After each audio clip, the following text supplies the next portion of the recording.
Tiniyak ng PNP na hindi sila titigil hanggat hindi nakukuha lahat ng mga pinaghahanap kaugnay ng flood control anomaly. Sabi ni Acting PNP Chief Jose Melencio Natatis Jr. na walang makakatakas sa kamay ng batas.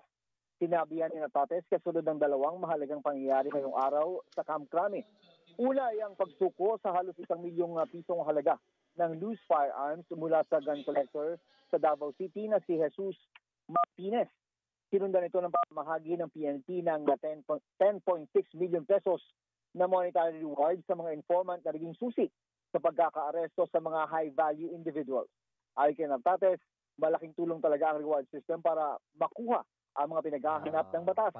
Pero may reward man o wala, patuloy daw nilang gagampanan ng kanilang trabaho, lalo na ngayong may warrant of arrest na at inaasahang marami pa lalabas ng korte laban sa mga sangkot sa iba't ibang flood control project. Sabi ng Natatis, gaano man katagal, ay makukuha at makukuha din nila ang may mga warrant of arrest at yung mga mai-issuehan pa ng korte. Meron na raw coordination ng PNP sa kanilang mga foreign counterparts para mahuli ang mga akusado sa kaso kaugnay ng substandard umano na flood control project sa Nauhan, Oriental, Mindoro. Kaugnay naman ang napaulat na meron ng warrant of arrest sa Senador Pato de la Rosa mula sa International Criminal Court. Sabi ng Natatis, wala naman silang kumpirmasyon pa tungkol dito